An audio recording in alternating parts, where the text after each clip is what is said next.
한 절씩 교독한 후에 마지막 성경은 18절은 함께 읽었으면 좋겠습니다. 제가 14절을 봉독해 올리겠습니다.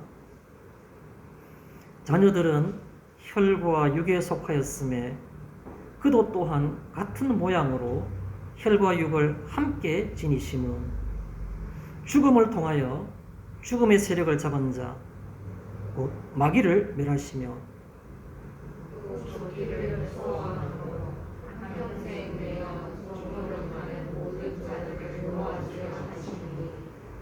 이는 확실히 천사들을 붙들어 주려 하심이 아니요 오직 아브라함의 자손을 붙들어 주려 하심이라. 그러므로 그가 범사의 형제들과 같이 계심이 마땅하도다. 이는 하나님에 의해 자비하고 신실한 대제사장이 되어 백성의 죄를 속량하려 하심이라. 그가 시험을 받아 고난을 당하셨은즉 시험 받는 자들을 능히 도우실 수 있느니라. 아멘.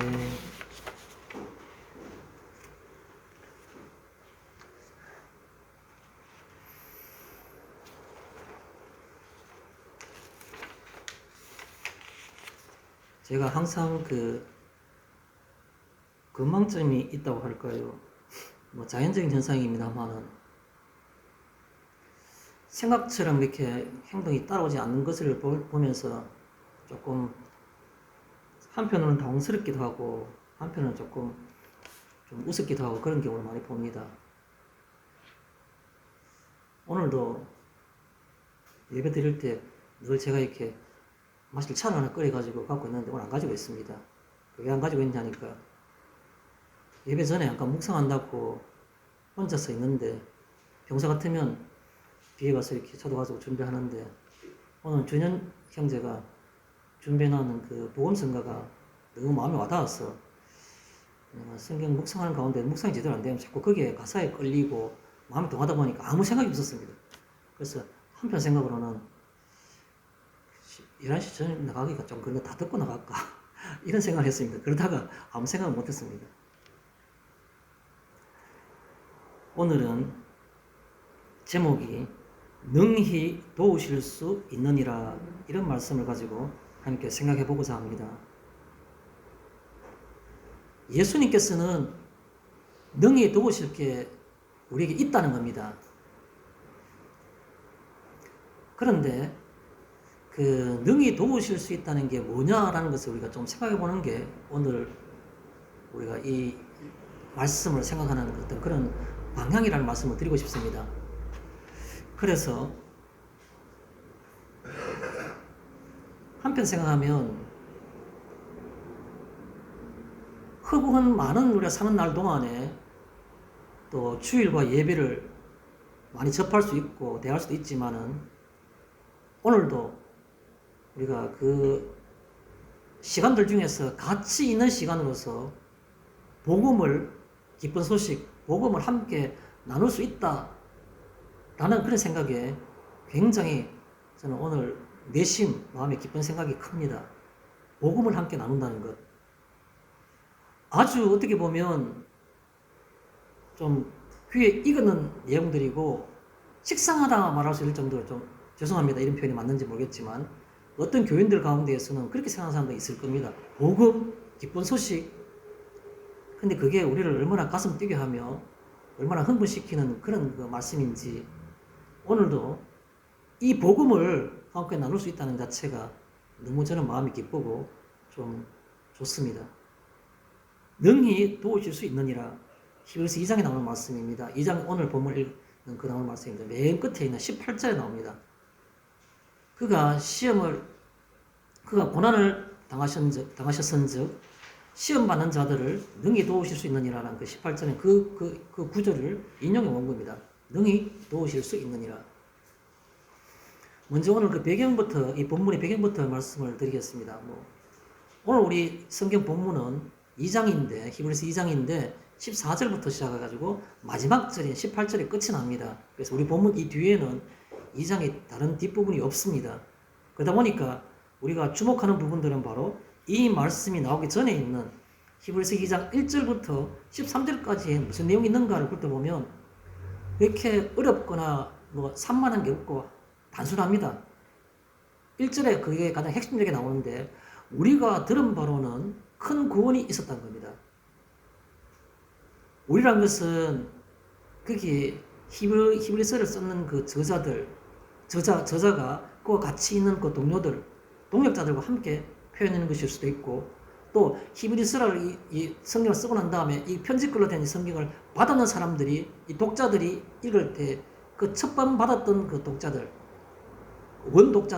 원독자들이 포함되어 있을 수 있습니다. 우리라는 말은 우리에게 나도 알고 당신도 알지 않느냐 또 옆에 있는 같은 동역자들도 알지 않느냐 이 전체 우리 하나님의 자녀된 우리 하나님의 백성된 우리 그럴 뜻을 말하는 겁니다. 우리에게 큰 구원이 있었다는 겁니다. 우리가 들은 바 큰 구원이 있었다.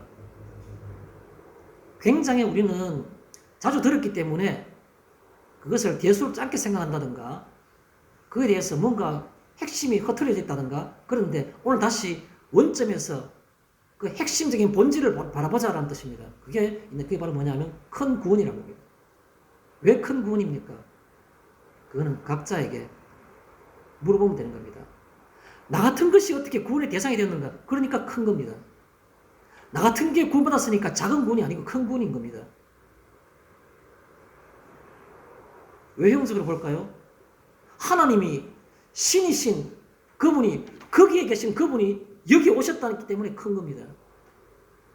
거기에 계시는 분은 우리와는 차원이 다른 분이 존재이기 때문에 거기에 계셔야 맞는 겁니다. 그런데 여기 오셨기 때문에 큰 구원이 되는 겁니다. 나 같은 것에게 나타난 구원이기에 큰 구원이요. 거기에 계신 그분이 여기 오셨기 때문에 큰 구원인 겁니다. 있었는데 핵심적인 다 끝나버렸습니다. 보조적으로 하나 더 붙이는 게 바로 13절까지 아주 많은 분량을 2절 이하부터 13절까지 계속 나오는 얘기면 이것은 이 큰 구원은 그 대상이 우리라는 겁니다. 뭐가 아니라고요? 천사가 아니라고. 천사들을 위한 것이 아니라 이 말을 하고 싶었던 것들이 2절부터 13절까지 계속 쭉 뒤에 다 나오는 겁니다. 천사에 대해서 천사에게 베풀기 위한 천사가 대상이 아닌 이 구원은 바로 우리 믿는 자들을 대상으로 한다.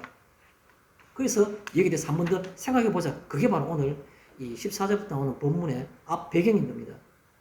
우리에게 큰 구원이 있었는데 이는 천사들 위함이 아니요. 그걸 그냥 얘기하고 싶었던 겁니다. 이 히브리서 저자는. 그리고 난 다음에 첫 나오는 얘기가 바로 14절에 있는 겁니다. 14절에 뭐라 말하고 있습니까? 자녀들은 혈과 육에 속하였음에 이런 말로 표현하고 시작하고 있습니다. 자녀들은 뭡니까? 믿는 사람이 만약에 예수님을 구주로 구원자로 메시아로 만약에 믿게 되면 그의 자녀가 되는 겁니다. 믿는 자를 대신하는 말이 자녀들이겠죠. 믿는 자들, 구원받을 만한 대상들은 그 자녀들은 혈과 육에 속하였으므로 혈과 육이라는 게 굉장히 특별한 의미를 가진 것은 아니고요. 유대식 표현들, 히브리서가 원래 정통 유대교를 믿던 사람들이 기독교로 개종한 사람들을 대상으로 한다고 그랬지 않습니까? 그러다 보니까 유대교에서의 어떤 형식을 많이 빌리는데 유대교에서의 그 사람은 하나님과 다른 어떤 존재, 육체를 가진다는 뜻에서 육과 혈이라는 말을 씁니다. 육체를 가진다라는 말이나 혈과 육에 속하였다는 말 같은 말인 겁니다. 영어로 말하면 뭐겠습니까? 혈이 뭐겠습니까? 그냥 피입니다. 피. 영어 성경에 보면 블러드이 되어 있어요. 블러드. 피라고. 그 다음에 육은 살덩어리 있지 않습니까? 살찜 살덩어리. 플래시라고 합니까? F-L-E-S-H. 플래시. 블러드 앤드 플래시라고 하는 거예요. 혈과 육인 겁니다. 특별한 다른 의미가 없습니다. 그냥 하나님의 자녀들은 특별한 존재가 아니고 그냥 살덩어리, 육체 덩어리, 그 천박하고 그 아주 본질적으로 비참한 그 존재, 그 존재들이 바로 자녀가 되었다는 겁니다. 자녀들의 본질은 특별히 선별되었거나 특별히 거룩한 본성을 갖고 있는 게 아니고 우리가 똑같은 사람이라고 표현되었던 그 육체 덩어리, 피와 살로 된 덩어리, 그 덩어리, 그 속에 속해 있는 것들이 바로 그 속에서 자녀가 되었다는 겁니다. 자녀들은 혈과 육에 속하였음에 그런데 죄는 누가 지었나니까 그 육체 덩어리들이 죄를 지은 겁니다. 먼저 선조인 아담부터 하나님의 말씀을 순종하지 않고 하나님을 시험한 데 서는 겁니다. 자기 자유의지를. 그런 거 하면 그 선조 탓만 할 게 아니라 스스로 지는 죄가 많은 겁니다. 하나님 없다 하고 믿음 없는 것부터 시작해서. 세상에 많은 사람들은 도덕적으로 훌륭한 사람들이 우리가 훨씬 더 많은데도 불구하고 그 사람들은 죄인이고 우리는 죄인이 아니고 의인이라고 하는 겁니다. 그것은 바로 뭐냐면 하나의 근본적인 차이점은 내가 예수를 구주를 믿는다는 것, 내가 죄사함을 받을 수 있는 필요가 있다는 것, 필요성, 나는 죄인이라는 것을 인정하는 인정, 이게 다른 겁니다. 얼마나 도덕적으로 훌륭한 사람들이 그가 자기 스스로가 해결함 받아야 될 죄가 있는 것을 모르는 게 그게 바로 죄인 겁니다. 죄인인 겁니다. 그래서 돌아와서 이 자녀들이 혈과 육에 속하였으므로 그도 또한이란 말은 무슨 말인가 하면 예수님은 무험하고 죄가 없는 분이신 겁니다. 그도 죄는 자기가 지은 것이 아니라 사람들이 지었으니까 그 사람들의 죄를 용서하기 위해서는 사람이 벌을 받기 위해서는 자기가 사람의 모습을 보여야 되는 거예요. 그래서 그도 또한 같은 모양으로 사람과 같은 그런 육체를 가진 피와 혈육을 가진 것으로 이 땅에 오셨다는 겁니다. 그도 또한 같은 모양으로 혈과 육을 함께 지니심은 목적이 있는 겁니다. 왜? 그분은 그냥 고상하고 거룩하게 그곳에 계시면 되는데 왜 이곳에 와서 질질 흘러나온 빨간 색깔의 어떤 액체가 흘러나오는 그런 피, 인간 세계에서 할 수 있는 저급한 것, 그 다음에 그 살덩어리, 육체 덩어리, 그런 모습으로 왜 오셨는가? 그 육체 덩어리들이 죄를 짓기 때문에 그렇다는 겁니다. 그래서 그도 또한 같은 모양으로 혈과 육을 함께 지니심은 그 다음에 뭐라고 말하고 있습니까? 죽음을 통하여 죄 지은 자는 하나님 앞에서 죽어야만 되는 겁니다. 죄의 값으로서. 그래서 죽음을 통하여 라는 말은 또 다른 표현에서는 하나님께서 말씀하실 때 동산나무에 있는 모든 것들은 다 먹는데 중앙에 있는 선악을 알게 하는 나무를 먹지 말라. 너가 정녕 죽으리라고 말씀하시는 겁니다. 근데 아담이 먹어버렸어요. 죽었잖아요. 인생은 그때부터 영원히 살 수 있는 동산 하나님 창조하시는 그 동산, 에덴 동산에는 중앙에 선악을 알게 하는 나무도 있었고 생명나무도 있었습니다. 그 생명나무를 따먹지 말라고 하나님께서 말씀하신 적이 없는 겁니다. 그러면 생명나무 씨를 따먹으면 어떻게 됩니까? 영원히 사는 겁니다. 하나님이 아담과 하와를 에덴 동쪽문을 통해서 추방해가 쫓아냈을 때에 그때 이런 표현이 있습니다. 그들이 생명나무 실과를 먹고 영생할까 하노라. 죄된 몸으로 영생하는 것이 얼마나 불행입니까? 그래서 그냥 죄된 몸은 그냥 그거로서 일정한 인생의 한계, 유한한 인생을 살게, 육체의 한계를 유한하게 살게 한 겁니다. 아담은 903살 살았지 않습니까? 가장 많이 살았던 무드셀라가 969살 살았지 않습니까? 그 다음부터 점점 줄어들어가지고 나이가 줄어드는 겁니다. 현대까지 이르렀죠. 영생하지 못하게 된 겁니다. 아담 때문에. 그래서 그 죽음을 위해서, 죽음을 통하여 죽음의 세력을 잡은 자, 곧 마귀를 멸하시며 예수님은 왜 그가 혈과 육을 가지게 되는가? 죽음이란 이 키워드, 오늘도 아마 사실은 능히 도우신다는 것이 제목이지만은 어떻게 보면 그 가운데 그냥 중심되게 빙빙빙빙 도는 단어가 하나 있는데 그 단어가 바로 그게 죽음이라는 거예요. 죽음의 세력, 그걸 멸하시기 위해서 오셨다는 겁니다. 자, 그럼 예수님께서 혈과 육을 함께 가지셔가지고 죽으시기 위해서 오셨다는 건데, 그 다음 주 15절에 뭐라 말하고 있습니까? 요것만 위해서 오신 게 아니고, 뭐라고 말씀하세요? 뭐라 말씀하신가 하면, 죽기를 무서워하는 것은 모든 일반 사람인 겁니다. 예수님을 모르는 사람들, 일반 사람들, 일반 피조물들, 죽기를 무서워하면 어떻게 합니까? 상황이 나오는 거예요. 그 뒤에 나오는 게 아주 기가 막힌 상황이 나오죠. 죽기를 무서워하면 한평생 매여 종노릇하는, 한평생 매여 종노릇하는 모든 자들, 이 모든 자들은 예수를 알기 전에, 예수님 오시기 전에 모든 자들, 예수님 오시고 난 다음에도 그걸 인정하지 않는 모든 사람들, 통틀어서 모든 자들이란 말이에요. 모든 자들, 그런 사람들 대상을 하는데, 이 모든 사람 대상하는데 이 사람들 어떻게 하는 겁니까? 놓아주려 하십니다. 조건이 있겠죠. 믿으면, 예수님을 통해서. 그 이전에는 믿고 싶어도 믿을 대상이 없고 해결함 받고 싶어도 해결할 수 있는 방법이 없었는 겁니다. 그런데 예수님이 이 땅에 육신의 몸을 가지시고 성육신 하심으로써 해결한 방법이 나타나는 겁니다. 그게 있게 됐다는 겁니다. 그래서 그냥 논리적으로 죽으심을 통해서 죽음의 세력을 내가 멸한다가 아니고 실제로 이 땅에서 현현하셔가지고 육신으로 나타나셔가지고 그 방법을 다 이루셨다는 겁니다. 그게 바로 오늘 15절 나온 내용들입니다. 그런데 16절에 보니까 앞에 나온 내용과 연결되는 부분이 하나 있습니다. 이는 예수님께서 이렇게 이 땅에 오시는 것은 뭐라 말하고 있습니까? 확실하게 다시 거듭해서 말하지만 이거 확실한 건데 천사들을 붙들어 주려 하심이 아니요. 예수님 오신 것은 그 하늘에서 하나님의 했던 일들 수정도는 천사들이 얼마나 고상합니까? 영체로서, 영적인 존재로서. 근데 그 영체인 천사들을 위한 것이 아니고 오직이라는 것은 유일한 only 단 하나 그 뜻입니다. 예수님이 혈과 육으로 오신 것은 단 한 가지, 딱 한 가지 목적이 있는데 그게 바로 뭐냐 하면 아브라함의 자손을 붙들어 주려 하심이라.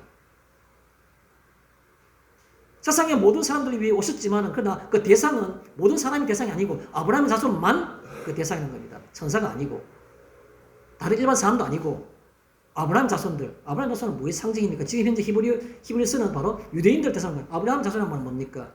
선민, 택함 받은 사람. 하나님이 여러 피조물들 가운데 너는 내 백성이라고 나는 너희 하나님이 되겠다고 말했던 그 선민을 새로 만들기 위해서 새로운 선민을 만들기 위해서 예수님께서 이렇게 하셨다는 겁니다. 이게 확실하다는 겁니다. 이는 확실하게 17절에 뭐라고 시작했습니까? 그러므로 다시 논리적인 그 배경을 더 정리해주고 있는 겁니다. 그러므로 그는 형제들과 같이 되심이 마땅하도다. 형제들 누굽니까? 구원받을 수 있는 대상이지 않습니까? 예수를 믿음으로 구원받을 수 있는 대상들. 그 형제와 같이 됐다는 겁니다. 형체와 육체를 가진 그런 상태가 되었다는 겁니다. 왜요? 형체와 육체를 가진 상태로 되어야만이 로마 군병이 채찍을 때릴 때 아플 거 아닙니까? 못을 박을 때 아픔, 통증이 있을 거 아닙니까? 쇼크가 올 거 아닙니까? 사람이 죄값으로 받아야 될 그 치욕과 수모와 고통과 어떤 그런 모든 것들을 그거를 똑같이 느껴야만이 그 죄를 대신할 수 있는 자격이 생기기 때문에 그래서 그러므로 라고 말한 겁니다. 그러므로 그가 형제들과 같이 형제라는 것은 이미 예수 믿게 돼서 이제 한 형제 된 사람들 그 사람들 대상으로 그걸 죄를 용서해 주기 위해서는 형제들과 같이 열심히 마땅하도다. 예수님 오신데 나는 신이니까 창으로 찔러도 옆구리에 구멍이 나도 안 아파. 아무리 수욕을 주고 숨을 줘더라도 마음에 상처가 안 돼. 아버지여 나를 어찌하여 나를 버리셨나이까. 얼마나 고통스러웠으면 그 고통이 그대로 있었다는 겁니다. 그래서 형제들과 같이 되심이 마땅하도다. 그런데 그 다음에 나오는 그의 상황을 얘기하는 겁니다. 이는 마땅하게 온 것은 어디가 법률적이랄까요? 논리적인 자격이지만 이는 하나님이 하나님 하시는 일에 대해서 자비하고 신실한 대제사장이 되어라고 합니다. 하나님이 일하기 위해서 예수님이 이 땅에 오셨는데 두 가지 특징을 하고 있다는 겁니다. 하나는 뭐냐니까 자비하고 또 하나는 신실한이라고 말하고 있습니다. 자비하고란 누구에 대한 겁니까? 인간에 대해서, 자기 사람에 대해서. 앞으로 아브라함 자손이 될, 새로운 아브라함 자손이 될 그 사람에 대해서 자비했다는 겁니다. 우리가 언제 하나님께 혹은 예수님께 내가 뭔가 물품을 예물 드림으로써 내가 교인이 되었습니까? 내가 태어나기 전에 하나님이 이미 우리를 어머니 복중에서부터 이전에 우리를 택하신 겁니다. 그게 뭡니까? 자비입니다. 자비. 대가를 통해서 내가 너를 택하고 너를 사랑하고 너를 뭐 했다. 그게 아니고 그거 먼저 우리를 택하신 겁니다. 그걸 자비라고 말합니다. 그 자비는 어디까지 연결되는 겁니까? 지금까지도 연결된 겁니다. 우리가 교회를 떠나 세상을 살아가서 나 떠나 교회를 떠난 것도 아니고 내 마음속에서는 항상 주님이 귀하게 느껴지는데 왜 그렇습니까? 그 자비 때문에 그것이 있는 겁니다. 우리의 심성이 복을 받을 만한 그런 선한 심성입니까? 아니지 않습니까? 우리의 세상 형편이 넉넉해가지고 그냥 영적으로만 생각하면 될 수 있도록 그렇게 우리가 마음에 여유가 있습니까? 아니요. 각박의 살아가고 늘 걱정과 염려 속에 여러 시험받는 환경 속에 살고 있는 겁니다. 그럼에도 불구하고 그 믿음이 흔들리지 않고 여기 있는 겁니다. 내 마음속에 주가 귀히 여기지는 겁니다. 그게 바로 자비한 겁니다. 인간에 대해서 예수님이 품으신 그 뜻이 자비하심이란 말입니다. 자비하신 것. 신실한 대제사장인데 신실한 건 누구에 됩니까? 하나님께 대해서 신실한 겁니다. 와보니까 수모가 너무 큰 겁니다. 예수님의 육신의 형제조차도 예수를 초기에는 믿지 않은 겁니다. 예수님 어머니하고 육신의 어머니 마리아와 같이 와가지고 예수님 붙잡으러 온 겁니다. 왜? 동네 사람 다 미쳤다고 하니까, 너가 아들 미쳤다고 하니까 창피하기도 하고 좀 자존심 상하고 예수님 붙들러 자기 남자 동생들과 그리고 엄마가 찾아온 겁니다. 예수님 하실 때. 그 정도로 예수님은 가족조차도 믿지 않는 겁니다. 얼마나 마음의 상처가 컸을까요? 오죽했으면 그가 많은 이적을 행했던 갈릴리의 여러 동네들, 베세다, 가버나움 이런 동네들에서 차라리 너가 나중에 두루와 시돈이 나중에 마지막 날에 견디더 쉬울 거라고. 선지자가 고향에서 존경을 받는 경우가 없다고 하는 말씀을 인용해가지고 예수님 그렇게 말씀하신 겁니다. 그 많은 마음의 상처 어디 그런가요? 아버지여 할만하시거든 이 잔을 내게서 떠나게 하옵소서. 그러나 내 원대로 하옵시고 아버지 뜻대로 하옵소서. 그게 신실한 겁니다. 신실한 거. 와보니까 너무 내가 생각했던 것보다 너무 힘이 들고 견디기 힘들고 이게 오히려 저렇게 초라하게 죽어가는 거 보니까 네가 메시아이면 나무에서 내려와 보라고 말할 때 덩컹 내려오면 한 방에 다 끝날 것만 같은데 그게 아니라고. 끝까지 나무에 매달려 있는 것. 그게 신실한 겁니다. 그걸 하나님께 대해서 신실한 것. 그런 대제사장은 뭡니까? 제사장은 그냥 제사장들도 그랬지만 대제사장은 1년에 한 번 하나님 계신다는 그 성전의 지성소 안에 들어가서 모든 이스라엘 모든 선민들의 죄를 다 가지고 가서 그 속에서 구하고 용서받고 나오는 겁니다. 제사장과 대제사장의 직함은 바로 뭐냐 하면 대 속의 어떤 그 기능입니다. 대 속의 기능. 대신해서 들어가가지고 용서 받고 나오는 그 기능이 바로 대제사장의 기능인 겁니다.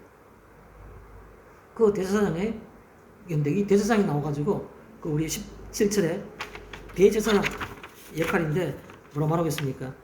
백성의 죄를 속량하려 하심이라.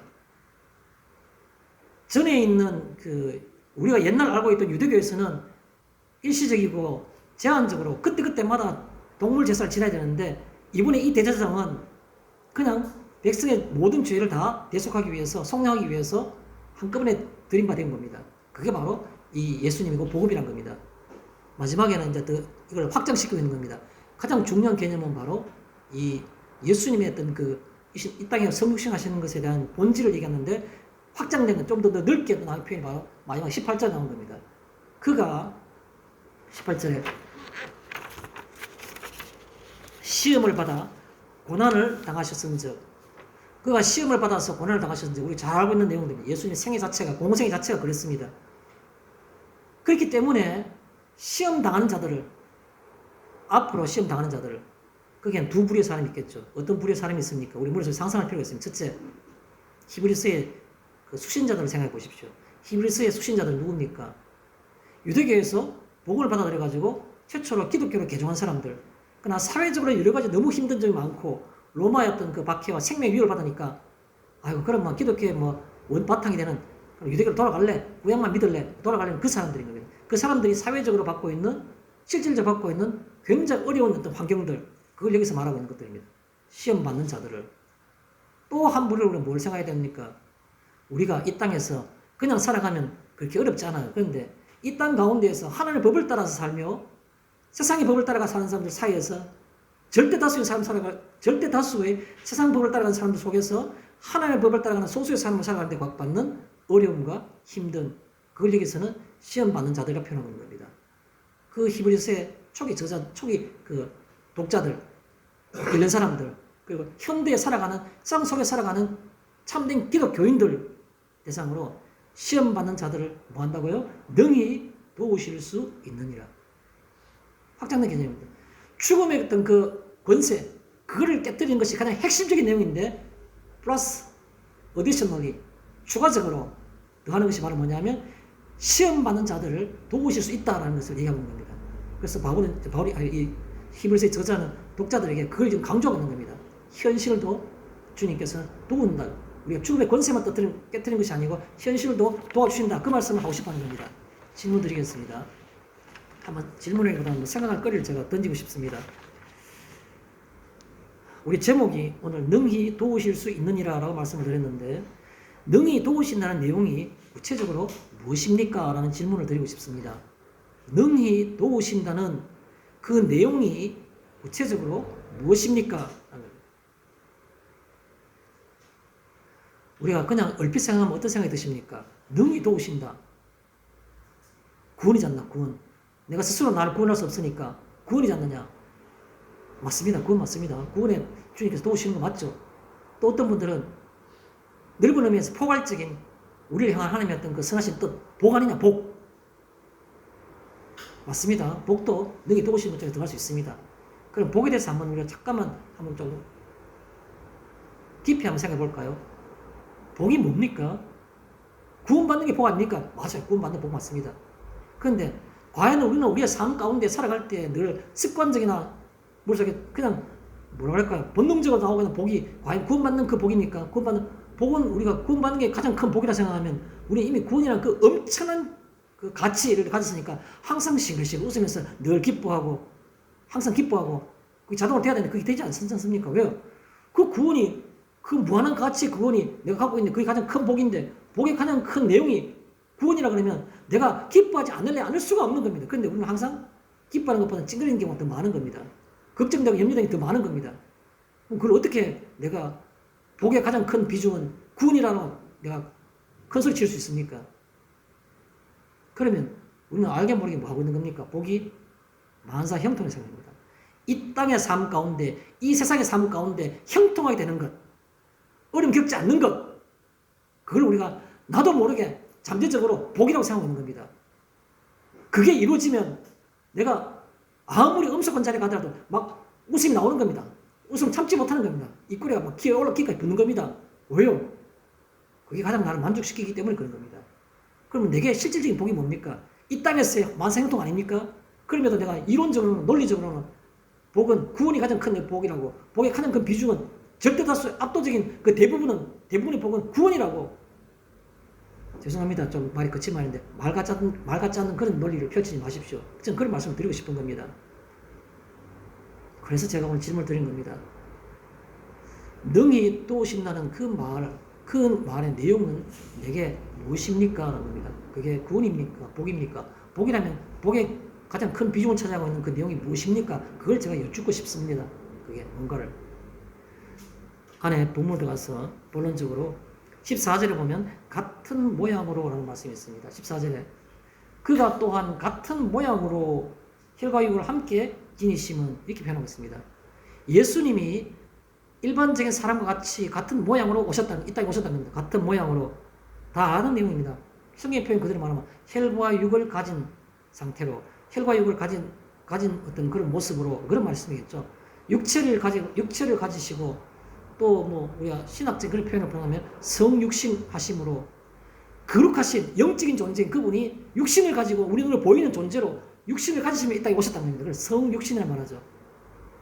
성육신의 그 말인 겁니다. 그 다음에 14절 똑같이 보면 멸하시며 뭘 멸하시는 겁니까? 마귀를 멸하시며라고 말하고 있습니다. 그런데 마귀를 멸하신다는 건데 마귀를 멸하신다는 것은 굉장히 논리적인데 내용이 있습니다. 그 마귀의 내용이 뭡니까? 죽음의 세력을 잡은 자라고 말하고 있습니다. 죽음의 세력을 잡은 자를 마귀를 멸하시며 곧 마귀를 멸하시며 그러면 논리적으로 정리하면 뭐가 됩니까? 예수님이 이 땅에 오셔서 멸하시는 것은 외형적으로 볼 때는 마귀를 멸하시는 건데 내용적으로 들어보면 죽음의 세력을 멸하신 겁니다. 죽음의 세력을 멸하신 것. 그거 하시기 위해서 육체를 가지고 오신 겁니다. 그러면 우리가 죽음의 세력을 멸하신다는 말은 무슨 말일까? 똑같은 말 해보겠습니다. 사망의 권세를 제거하는 겁니다. 사망의 권세를 사망의 권세를 제거하는 거죠. 사망의 권세를 제거했다는 것은 천사나 다른 영체에 대해서 대상이 아니고 사람에 대해서 대상인 겁니다. 그럼 더 구체적으로 말씀드리겠습니다. 사망의 권세를 제거했다는 말은 인간의 죽음에 관해 예수님이 관여하셨다는 겁니다. 인간의 죽음에 대해서 예수님이 관여하셨다는 겁니다. 예수님이 그냥 하늘에 그대로 계셨으면 인간의 죽음은 그냥 아담의 죄로 인해서 그냥 사망에 이를 수밖에 없는 겁니다. 육신도 죽고 육신은 썩어서 흙으로 돌아가고 또 영혼도 구원받지 못하고 다 그런 겁니다. 그런데 그 인간의 피조물 인간의 죽음에 관여하기 위해서 이 땅에 오셨다는 겁니다. 이게 핵심인 겁니다. 그럼 다른 말은 뭡니까? 마귀는 뭐 하는 겁니까? 어떤 것도 가장 큰 무기가 인간이 죽음에서 연결되어 있도록, 끊어지지 않도록 그걸 가지도록 유지하는 게 바로 사탄의 가장 큰 목적인 겁니다. 왜? 그래야지 구원받지 못하잖아요. 죽으니까. 어떤 접착제보다도 가장 강력하게 연결되어 있고 붙어 있어서 절대 떨어지지 않도록 하는 것이 바로 마귀의 가장 큰 목적 중에 하나인 겁니다. 가장 큰 목적이 인간이 절대로 죽음을 하지 못하도록. 아니 나는 젊어가지고 평소에 죽음에 대해서 별로 생각하지 않는데 죽음에 대해서 별로 내 행위에 영향을 받지 않아요. 진짜 그런가요? 한번 생각해 보십시오. 젊다고 죽음에 영향을 받지 않는가요? 나이 드신 분들은 마음에 죽음 앞에서는 쪼그라들어요. 한정없이 쪼그라들어요. 겁이 나요. 나이 젊은 사람들은 전혀 관계가 없다고요? 아니죠. 세상에 많은 사람들이 나이 든 사람이든 간에 그렇지 않은 간에 죽음을 의식하지 않는 사람들이 어디 있습니까? 강하게 나이 든 사람은 강하게 느낄 것이고 좀 더 뭐 40대 50대는 조금 적게 느끼지만 모르겠어요. 20대는 전혀 안 느낄지 또 있겠죠. 그런데요. 간접적으로 다 영향을 받는 겁니다. 왜 그래요? 세상에 죽음을 의식하다 보면 어떻게 됩니까? 개똥밭에 굴러도 이생이 좋은 겁니다. 그 말이 왜 나왔습니까? 죽음이 있기 때문에 이생이 좋은 겁니다.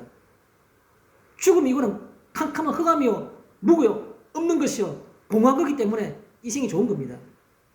어찌 그걸 갖고 죽음을 의식 않는다고 말할 수 있습니까? 그 말이, 그런 돌고 도는 그 말이 내 마음에 탁 와닿으면 그건 죽음을 의식하고 있는 겁니다. 그렇지 않습니까? 세상의 문화가 어떻습니까? 쾌락주의 아닙니까? 세속주의가 쾌락주의 아닙니까? 물질주의 아닙니까? 왜 내가 있는 걸 가지고 내가 좀 많으면 편하게 살 수 있고 내가 어깨 힘주며 살 수 있고 내가 멋있게 좀 폼나게 살 수 있는데 그런데요. 죽음의 이유가 있다면 죽음 이후에 만약에 공허가 아니고 무가 아니고 없는 것이 아니고 있는 것이라면 그 시간이 인생의 시간과 비교될 정도로 영원한 것이라면 그게 과연 폼 잡고 싶을까요? 죽음을 의식하기 때문에 세상의 문화가 세상 문화가 바로 즐기자는 겁니다. 세속주의, 쾌락주의, 물질 문명. 여기에 가슴 뜨끔한 얘기 하나 있습니다. 고린도전서 15장에 말씀이 있습니다. 고린도전서 15장은 우리가 부활장이라고 잘 알고 있죠. 그 고린도전서 15장 부활장 19절에 이런 말씀이 있습니다. 만일이라고 말하고 있습니다. 여러분은 그렇지 않겠지만 만일, 굉장히 가슴 뜨끔한 말입니다. 만일 그리스도 안에서 여러분이 그리스도 안에 있다고 만약 있다면 그 말이겠죠. 그죠? 만일 그리스도 안에서 우리가 바라는 것이 다만 이 세상의 삶뿐이면 모든 사람 가운데 더욱 불쌍한 자이리라. 모든 사람 가운데 우리가 더욱 불쌍한 자이라. 더욱이란 말을 쓰면 여러분들이 그 문법적으로 볼 때는 비교급이구나. A라는 거 B라는 존중에서 A가 B보다 더 우월하다라고 말하는 것이 비교급이구나. 그 비교급보다 더 위에 있는 것이 최상급인데 최상급은 아니구나. 아니요. 이 말은 최상급을 얘기하고 있는 겁니다. 왜 그래요? 대상이 A와 B를 얘기하는 게 아니고 한 대상이 뭡니까? 모든 사람들을 말하고 있는 겁니다. 모든 사람이 한 대상이고 나머지가 바로 우리라. 그럼 이건 비교급입니까? 아니죠. 모든 사람보다 내가 더 어떻다는 말은, 덜하는 말은 가면 내가 최고로 어떻다는 말, 최상급이 자동으로 되는 거죠. 그래서 모든 사람들 대해서 더욱, 그러면 가장이란 말이 되겠죠. 더욱이란 말은 더 정확한 표현은 가장이란 말이 되는 거예요. 최상급으로. 불쌍한 자이리라. 남의 말입니까? 이게? 우리가 그리스도 예수 안에 있어요. 그런데 그리스도 안에서 있는 우리가 바라는 것은 그리스도를 바라야 되는데, 영원한 나라를 바라야 되는데, 그래서 앞에 만일을 붙었죠. 만일 그리스도 안에서 그리스도 안에 우리가 하늘나라를 바라지 않고 이 세상의 삶뿐이면, 바라는 것이 이 세상의 삶뿐이면은, 그 다음에 우리 어떤 존재가 나온 겁니까? 모든 사람 가운데, 세상에 존재 않는 존재의 모든 인류 가운데 우리가 더욱 불쌍한 자이다. 가장 불쌍한 자다. 그 말하고 있는 겁니다. 왜요? 우리는 세상에서도 사는 동안에 즐기지 못했잖아요. 남들 다 모른 데 가가지고 뭐 이런 짓도 하고 저런 짓도 하고 남 다 뭐 이거 이렇게 폼 잡고 저렇게 폼 다는데 우리 그걸 못했잖아요. 얼마나 불쌍합니까? 반어법적인 겁니다. 정말 불쌍한 거 맞나 우리가? 불쌍한 사람 맞나? 그거 묻고 있는 겁니다. 고린전서에서 15절에 보면 놓아주려 하심이라. 놓아주려 하는 거. 뭐 놓아주려 하는 겁니까? 한평생 매여 종로로 다는 그 상태에서부터 그걸 놓아주게 하는 겁니다. 그러니까 놓아준다는 말은 구체적인 내용이 있어야 될 거 아닙니까? 상태는 알겠는데 뭘 놓아준다는 겁니까? 여기에 중요한 게 하나 있습니다. 인간과 마귀 사이에 연결된 죽음이라는 고리입니다. 그거를 놓아주려는 겁니다. 마귀는 끝없이 사람에게 죽음이라는 걸 통해서 뻘끔 붙들고 있는 겁니다. 그래서 세상에서 엔조이해라, 즐겨라, 내일이 뭐 중요하다, 오늘이 중요하다. 사람과 그 마귀 사이에 죽음이라는 그 고리, 엄청난 튼튼한 금속으로 된 그 고리, 그거를 놓아주라는 거, 그걸 끊으려는 겁니다. 이게 핵심인 겁니다. 예수님이 이 땅에 왜 오셨습니까? 하나님의 백성을 구원하기 위하다. 그건 교리죠. 그런 말씀 이제 그만했으면 좋겠습니다. 핵심의 내용이 그겁니다. 사람과 마귀 사이에 있는 죽음이라는 고리. 마귀는 항상 죽음이라는 걸 갖다 사람에게 뻘끔 묶어가지고 꼼짝을 못하도록 하는 겁니다. 하나님 나라 백성이 되지 못하도록 하는 겁니다. 영생을 생각하지 못하도록 하는 겁니다.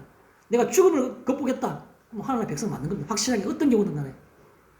그 고리, 그거를 놓아주기 위해서 이 땅에 오셨다는 겁니다.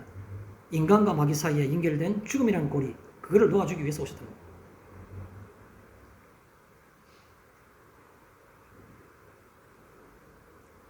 우리가 이 땅을 살아갈 때에 우리 살아가는 어떤 그런 그 형식이 하나님이 우리에게 주셨던 우리가 우리의 형상대로 할 때 그 선한 양심을 따라가는 것이 쉽습니까?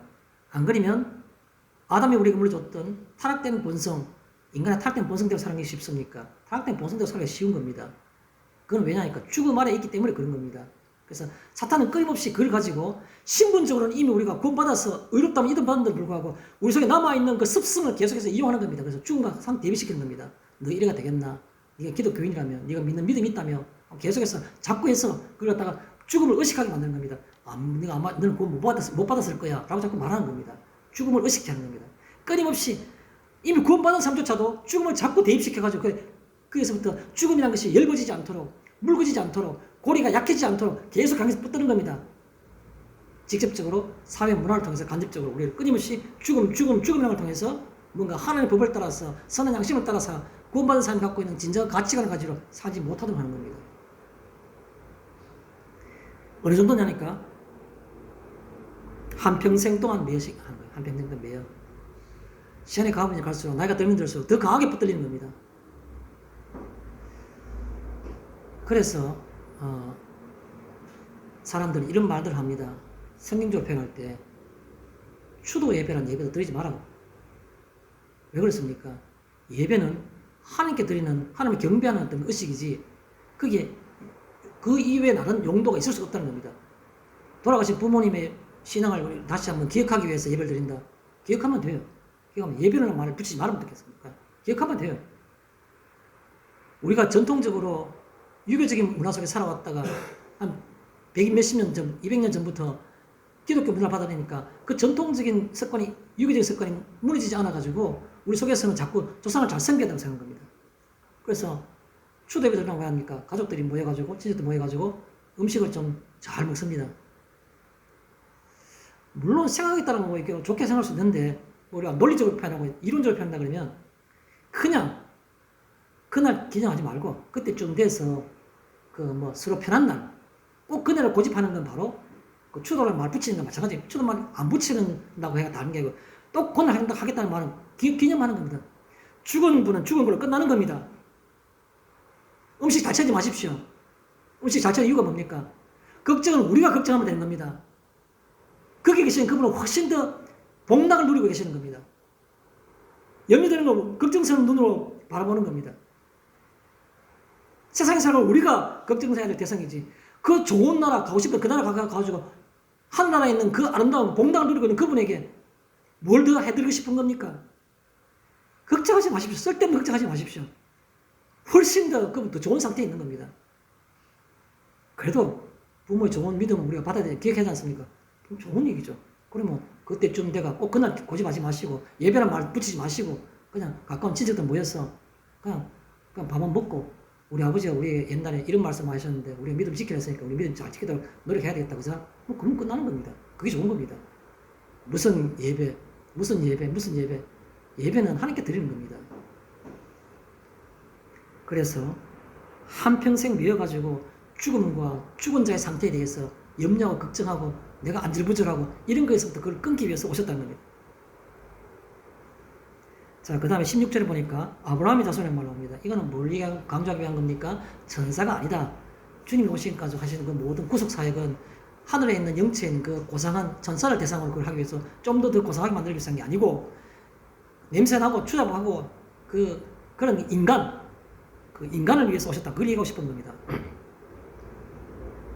더 구체적으로 말하면 하나님 나라 백성을 위해서 오셨다. 또 다시 말하면 그리스도인을 위해 오셨다. 그런 말이 되는 겁니다. 그럼 여기 또 아브라함의 자손이라는 말 속에 있는 것은 또 하나의 생각하고 싶은 한 부분이 있습니다. 삶의 본질, 인생이란 게 뭐냐는 겁니다. 인생. 좀 더 구체적으로 말해가지고 믿는 자의 삶이란 게 뭐냐는 겁니다. 믿는 자의 삶은 세상의 주인으로 사는 겁니다. 그런데 한평생 매여서 종로로 사는 것은 노예입니다. 우리는 세상의 노예로 살고 있는 겁니까? 정말 나약하고 보잘것없고 내가 스스로 생각해 볼 때에도 가진 것과 내 본성을 볼 때 비참한 것 그거밖에 없습니까? 아니요. 우리 가운데 남이 알 수 없는 그분이 우리 마음 가운데 계시는 겁니다. 주님이 내 마음에 계신다는 그만큼 우리가 더 귀한 존재가 어디 있습니까? 내가 믿는 자로서 성도로서 이 땅에 살고 있다는 그 삶의 본질, 내 존재의 정체성, 그것은 인생의 내 삶의 내가 주인이란 겁니다. 다른 사람들에게 끌려가는 노예가 아니란 겁니다. 그게 바로 아브라함의 자손이라는 거죠. 16절에 붙들어 주려. 아까 15절에서는 놓아 주려. 인간을 죽음이라는 그 고리로 콱 붙들고 있는 사탄의 권세로부터 놓아주기 위해서 주님 오셨는데 이제는 붙들어 주기는 목적도 두 번째 있는 겁니다. 놓아주기도 하시고 붙들어 주기도 하시고. 붙들어 주려고 하는 말은 무슨 말입니까? 붙든다는 뭡니까? 그 대상을 강하게 하는 겁니다. 강하게 하는 것을 붙들어 준다고 말하지 않습니까? 그 대상을 붙들어 주라면 강하게 하여 구별하는, 강하게 하고 구별하는 그 말은 어떤 관점입니까? 신분적으로. 그 모습은 하나도 차이난 게 없는데 세상 사람과 더 초라하기만 한데도 불구하고 신분적으로 비교가 불가능한 그런 신분으로 강하게 하신다는 겁니다. 신분으로 강하게 하시고 또 권세로서 세상에는 사탄의 자식들이고 사탄의 노예들인데 권세는 어떤 권세입니까? 하나님의 자녀라는 권세입니다. 하나님의 자녀라는 권세. 이 삼라만상의 주인이신 창조주의 자녀로서 사는 것이 바로 그의 권세라는 겁니다. 그걸 붙들어 주려고 말합니다. 강하게 살기 위해서. 마지막에 뭡니까? 하나님 어떠한 분입니까? 우리에게 좋은 것을 주시길 원하시는 하나님. 우리에게 복락을 주시는 겁니다. 복락. 복과 기쁨이라는 게 있죠. 복락. 그러면 붙들어 주려라는 말은 가만히 생각해 보시면 어떤 생각이 드십니까? 붙들어 주려라는 말은 목적하는 어떤 목적행위죠. 뭘 하기 위해서라는 그런 말입니다. 그죠? 붙들기 위해서라는 그런 표현입니다. 붙들기 위해서 목적하고 있지 않습니까? 그죠? 붙들기 위해서. 그러면 뭘 붙들어 주냐 하는 건데 붙들어 준다는 말은 뭔가 현재가 약하니까 붙들어 주는 겁니다. 그럼 약한다는 말은 뭐로부터 약하니까 붙들어 주느냐? 뭐로부터 약한 것을 뭐로부터 이렇게 뭘 보완해주고 도와주고 강하게 해주는데 무엇으로부터 강하게 해주고 싶어 하느냐라는 말씀을 드리고 싶은 겁니다. 무엇으로부터? 사망의 권세, 죽음의 그림자와 냄새 이런 것부터 강하게 하고 있는 겁니다. 나는 직접적으로 나이가 많으니까 직접적으로 나이가 젊지만 세상 문화라는 속에서 간접적으로 영향을 받고 있는 이런 나를 사망의 권세, 죽음의 그림자와 죽음의 냄새 그로부터 나를 약화되어 있는 나를 붙들어서 강하게 하시는 겁니다. 그런 것들이 나를 영향을 못 주도록 직접적으로 간접적으로 그 죽음이라는 그 권세가 냄새와 그림자와 나한테 영향을 끼치고 있는데 그것으로부터 나를 그렇지 않게 강하게 붙드시는 걸 바로 붙들어 주려고 말씀하시는 겁니다.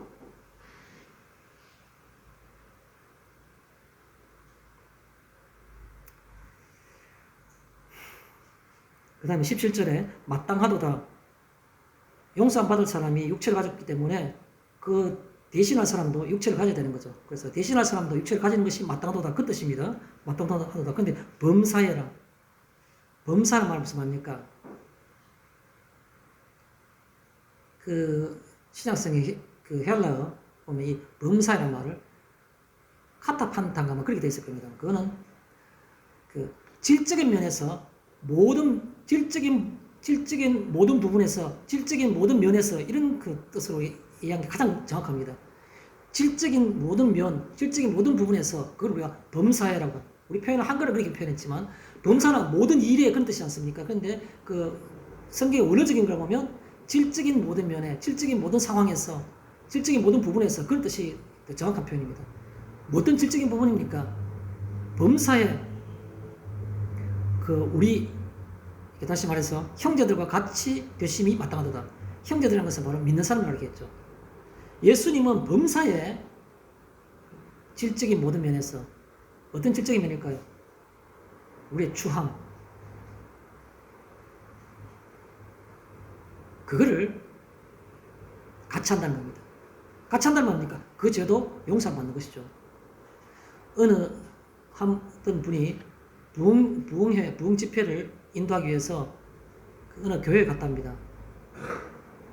한 200여 명 모이는 큰 교회에 200여 명 되고 하여튼 큰 교회에 갔는데 그 교회에서 집회를 하고 있는 동안에 설교를 한참 하고 있는데 뭐 앞쪽에 어느 줄에 앉아있던 한 여성분이 앉아서 계속 뭐 이상한 소리 하더라는 거죠. 앉아가 뭐 죽을죽을 하고 뭐 욕하고 교육하고 뭐 좀 이렇게 그냥 무시하고 처음에는 그러다 말겠지 하고 놔뒀는데 자꾸 그 소리가 더 커지니까 방해도 보통 방해된 거 아니니까 뭐 혼자 그중을 욕도 하다가 이러니까 보다못해 맨 앞쪽에 앉아있던 장모님이 일어나셔가지고 처음 보는 분인 겁니다. 교회 자기 성도가 아니고 인근에서 보는 분이라고 생각했겠죠. 그래 자매님 그 예배 드리는데 그렇게 하면 안 되죠 할게는 잘 쳐다보지만 막 금속 쇳소리 나는 소리로 네가 장로야? 그러더니 귀신 들린 겁니다. 그래서 할 말이 너 누구 하고 너 딴짓 했잖아. 아내가 뭐 가늠한 그런 것들 막 하면서 뭐 물질적인 모든 것 같아요. 신랄하게 막 얘기하는 꼬집하는 게 하나도 틀린 말 아닌 겁니다. 모든 성도 다 모르고 있는데 장로님 말고는 숨은 죄악인데 대놓고 모든 교인들 다 있는데서 교회 대표 장로님한테 장로님 우리 벌거든 말도 못하는 거예요. 아무래도 보다 못해 여전도사님이 나와가지고 집사님 나가십시다 나가십시다 이렇게 너 하면서 또 그만 이게 하는 겁니다. 온갖 얘기 다 하는 겁니다. 그 여전도사님 꼼짝을 못하는 얼어붙어가지고 어떻게 해결돼야 됩니까? 어떻게? 죄 없는 사람이 해결됩니까? 누가 나갑니까? 물론 숨은 죄악이 약한 사람도 있을 수 있겠죠. 그럼 그 사람이 대신 나가야 되는 겁니까? 아니요. 이게 뭡니까? 이게 범사에 인간이 그런 죄를 짓고 있더라도 주님 앞에 용서 안 받으면 내가 죄를 용서 안 받으면 떳떳하고 깨끗해질 수 있는 겁니다. 그런 사람조차도 장로가 될 수 있는 겁니다. 어떻게 보면 장로가 그 일을 그 짓 하고 있으니까 하나님께서는 회개시키기 위해서 그 일을 그렇게 하도록 허용하신지도 모르겠죠. 범사는 말은 무슨 말입니까? 우리의 어떤 상황이라도 우리의 어떤 모습이라도 질적인 모든 부분에서 질적인 모든 상황에서 그걸 할지라도 그걸 다 대신한다는 겁니다. 주님이 그 일 때문에 오셨다 그 말입니다. 범사에 형제들과 같이 되심이 마땅하도다. 범사 내가 감히 입에 내기가 힘드는 내 혼자 기도할 때도 내놓게 창피하고 부끄러워서 말하지 못한 그 일조차도 해결할 수 있다는 것이 바로 범사회라는 거예요. 범사회. 그 다음에 17절에 보니까 형제들과 같이 형제들과 같이란 말은 예수님이 오셔가지고 아픔과 배고픔을 참지 못한 것이 아니고 다 참을 수 있는 것이 아니고 참지 못했다. 사람의 육신을 가지고 있다. 다른 말로 좀 어려운 말로 동일 본질이란 말입니다. 동일 본질. 사람과 동일하게 본질이 동일한 예수님은 하나님과는 신적으로 동일 본질이시요 인간에게는 사람으로서 육체를 가진 동일 본질 가신 두 개의 본질 가신 분이라고 우리가 신학적으로 정리를 하는 겁니다. 이게 사람과 동일 본질인 그게 여기에 나오는 형제들과 같이라는 말입니다. 그런가 하면 여기에 마땅하도다라는 말은 무슨 말입니까? 마땅하도다라는 말은 충분하다. 완전하다는 겁니다. 내가 아무리 숨은 죄악이 크고 내가 또 지었던 죄악을 또 반복해서 짓고 내가 이렇게 이런 모양을 할지라도 그러나 그것까지도 마땅하도다 그 말인 겁니다. 그것까지도 충분히 해결할 수 있는 충분한 완전한 그런 능력이 있는 그 말이 바로 마땅하도다라는 뜻입니다. 17절에 대제사장이라는 말이 나왔습니다. 대제사장. 대제사장 어떤 분입니까? 자비하고 사람에게 자비했고 역할로서 예수님의 역할은 사람에게 자비했고 신실한 하나님께는 신실했던 그러면서 대속의 기능 사람을 대신해서 죄진 사람 죄를 대신해서 죄를 없이 하는 그 기능 그런데 대제사장은 짐승을 이용해서 동물 제사를 통해 가지고 대속의 어떤 그 제사를 자기가 의식을 집행했지만 예수님은 자신의 몸이 스스로 동물 제사가 아니라 자신 몸을 스스로 드려가지고 자신이 죽음으로써 대제사장의 완전한 제사장의 역할을 하셨다는 겁니다. 그래서 그냥 대속의 어떤 그런 기능만 있는 것이 아니라 속죄의 제물로 그게 바로 이게 대제사장이에요. 대제사장. 제사장은 짐승 가져가 짐승 죽이가 중성하는 그 역할은 그 간접적으로 자기는 아무런 그게 없어요. 그런데 자기 몸을 스스로 동물 제사로 드린 겁니다. 그래서 그걸 우리가 대속 제물로 이게 바로 대제사장이라는 겁니다. 제사장을 한번 통합하면 어떤 결과가 나옵니까? 죄와 죄의 책임을 죄의 책이라 말하죠. 죄의 책. 죄와 죄의 책이 해소되는 겁니다. 없이 되는 겁니다. 예수를 믿을 때 내 마음에 복음이라 말하는 기쁜 소식이라 말하는 것은 바로 내가 가졌던 앙금과 조그만 찌꺼기 잔류물이 남는 게 아니고 그 죄와 그 죄에 대한 책임이 완전히 일소되고 완전히 해소되는 겁니다. 그걸 그렇게 해서 여기에 대제사장이라 말하는 겁니다. 동이 서에서 먼 것 같이 하나님은 우리의 죄를 기억조차 아니하신다고. 그게 바로 대제사장인 겁니다. 완전한 충분한 그리고 죄와 죄책의 일소 해소. 17절에 보니까 속량하여 말은 죄를 용서하는 걸 속량한다 그러죠. 뭘 속량하는 겁니까? 백성의 죄를 속량하는 거예요. 속량한다는 말은 목적이 있을 거 아닙니까? 어떻게 목적입니까? 같이 되심의 목적입니다. 예수님이 왜 사람이 되셨는가? 왜 성육신 하셨는가? 속량하기 위해서 성육신 하신 겁니다. 다 아시는 내용이죠. 18절에 능히 도우실 오늘 제목이지 않습니까? 능히 도우신 앞에 조건이 붙습니다. 고난을 당하셨은즉 고난을 당하셨기 때문에 이미 다 죄의 값은 죄책은 다 해결된 겁니다. 그래서 이게 능히 도우신다는 자격을 갖추는데 고난을 당하셨기 때문에 능히 도우실 자격을 갖추었다는 말이 됩니다. 도움이 뭡니까? 도움은 크게 큰 것과 작은 것, 주된 것과 부수적인 것 나눠서 말씀드리겠습니다. 도우실 수 있느니라. 도우시는 내용이 뭐냐? 뭘 돕는다는 거는 첫 번째가 뭡니까? 사탄의 권세가 그리스도인에게 유효하지 않도록 도우신 겁니다. 사탄의 권세가 죽음의 권세가 그리스도인에게 예수를 믿는 사람들에게는 유효하지 않도록 효과가 없도록 도우신 겁니다. 세상에는 여전히 마귀와 사탄이 우는 사자와 같이 상필자를 찾고 있는데 근데 그것이 전혀 효과적이지 않도록 전혀 효력이 없도록 만드는 게 바로 도우실. 내가 죄를 안 지어서 거기에서 대상이 안 되는 겁니까? 아니요. 우리는 실수하고 죄를 짓는 겁니다. 그러나 예수 이름으로 회개할 때마다 해결 안 받을 수 있으니까 그의 영향이 그의 효과가 우리에게 미치지 못하는 겁니다. 그거를 도우시는 겁니다. 그의 이름으로 그의 이름 권세가 작게는요 뭘 도우시는 겁니까? 물질 문명과 쾌락주의 세상적 가치관 그런 삶 가운데서 기독교인으로 살아가는 성도의 삶이 받는 힘듦 그 힘듦을 도우시는 겁니다. 내가 바른 기독교인이 아니야 그러면 힘들 필요가 없는 겁니다. 한잔하자. 같이 한잔하면 되는 거예요. 술 먹는 게 죄 짓는 겁니까? 아니면 괜찮아요. 어때요? 내가 사람을 얻기 위해서 내가 같이 어울려준다고 생각하면 큰데요. 이렇게 하자. 그렇게 하자. 한 번만 하면 내가 사회 인간성 좋고 인간관계 좋아지고 모든 게 다 해결될 수 있는 게 많은데 불구하고 그날 비굴하다 할까요? 어줍잖다 할까요? 어설픈 웃음을 지으면서 그냥 뒷꼬무니 한 스텝 두 스텝 뒤로 꼬무니 치는 내 모습이 너무 초라하고 비열하게 느껴지지만 그 비열함과 초라함을 느끼는 내 심령 속에 견딜 수 있도록 도우심을 주는 겁니다. 그래서 세상적 가치관, 물질 문명, 쾌락주의, 세속주의 이런 곳에 사는 기독교인을 사는 어려움 경건하면 구별하라고 했는데 그 구별된 삶을 살고자 하는 그 내 삶 받는 그 어려움과 힘듦을 도우신다는 말입니다. 말씀을 정리하겠습니다. 나는 예수 그리스도의 죽으심을 어떻게 해석하고 인식하고 있는가? 교리로 인식하는가? 내가 내 인생에서의 가장 중요한 가치를 인식하고 있는가? 그게 중요한 겁니다.